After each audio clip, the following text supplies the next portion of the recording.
Hello दोस्तों, I hope कि आप सब फिट एंड फाइन होंगे। तो शुरू करते हैं आज की एक हॉरर स्टोरी। आज जो मैं आपको किस्सा बताने जा रहा हूँ वो हमारे कस्बे के एक भूतिया हॉस्पिटल का है। सारे कस्बे के लोग इस हॉस्पिटल को भूतिया हॉस्पिटल कहते हैं। इस हॉस्पिटल का असली नाम विक्टोरिया हॉस्पिटल है। इस हॉस्पिटल को आज से तकरीबन 100 साल पहले अंग्रेज़ों ने बनवाया था। इस हॉस्पिटल के सामने एक कब्रिस्तान है। मेरे दादाजी ने मुझे बताया था कि आज से 60 साल पहले इस अस्पताल के ऑपरेशन के दौरान एक लड़की की मौत हो गई थी। तब से लेकर इस लड़की की आत्मा इस अस्पताल में भटकती रहती है। रात ढलते ही कोई इंसान इस रास्ते से नहीं गुजरता, क्योंकि इस लड़की की आत्मा राहगीरों को परेशान करती है। हालांकि मैं दादाजी की बताई हुई पुरानी भूतिया कहानियों में ज़्यादा विश्वास नहीं करता था।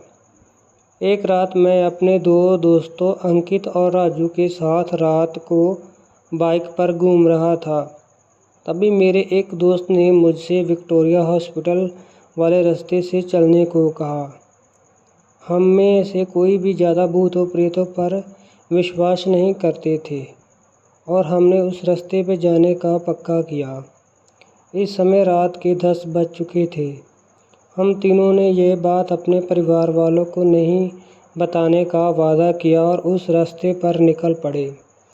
जैसे ही हम इस रास्ते पर निकले तो रास्ते पर रेत होने की वजह से हमारी बाइक फिसल गई और हम तीनों धड़ाम से बाइक से दूर गिर गए।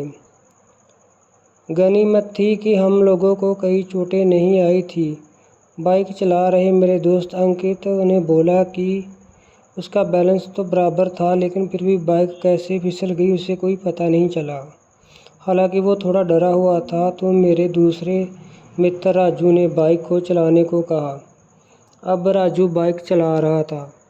हम 1 किलोमीटर ही आगे चले थे कि अचानक हमारी गाड़ी का टायर पंचर हो गया और गाड़ी की स्पीड तेज़ होने की वजह से गाड़ी इस बार फिर पिछली बार से ज़्यादा दूर जाकर फिसल गई।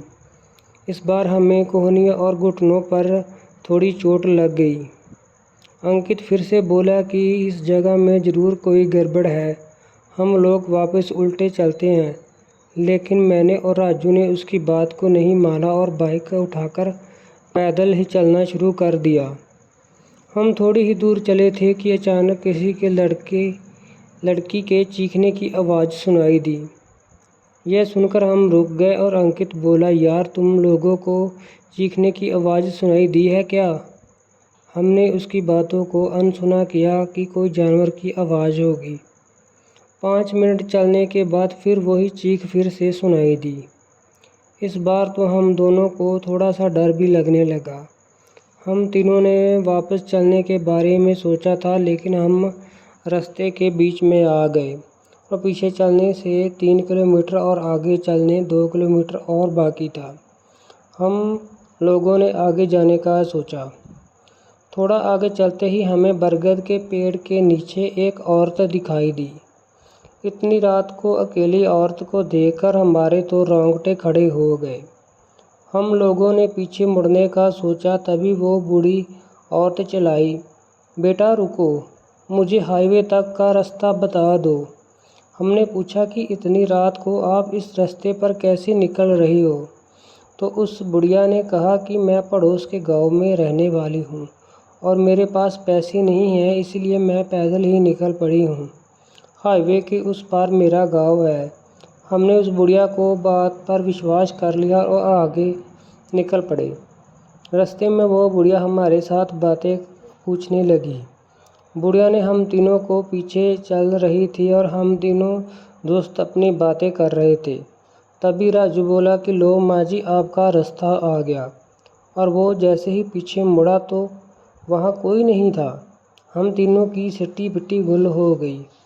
हम बाइक को धक्का मारते हुए ज़ोर से भागने लगे। भागते भागते अंकित ठोकर खाकर गिर गया और हमें ज़ोर से चीख सुनाई दी। हमने तो बाइक को वहीं पटक कर अंकित और उसको साथ लेकर दौड़ने लगे और अस्पताल के पास कब्रिस्तान तक पहुंच गए। यह सब घटित होने के 12 बज चुके थे। हम पसीनों से तरबतर हो चुके थे और कब्रिस्तान पार करने का एक मंदिर में रुक गए, क्योंकि अगर बिना बाइक के घर जाते तो जूते पड़ते। इसलिए उसी रात मंदिर में ही रुके रहे और सुबह होने ही बाइक लेकर अपने घर पर आ गए और घर वालों को दोस्तों ने यहाँ रुकने का बहाना बना दिया। इस रात के बाद हम इस रास्ते से कभी नहीं गए। मुझे आज भी वो सपनों में बुढ़िया का चीखने की आवाज़ें सुनाई देती है। तो दोस्तों, चैनल को सब्सक्राइब, लाइक, शेयर और कमेंट करना मत भूलिएगा।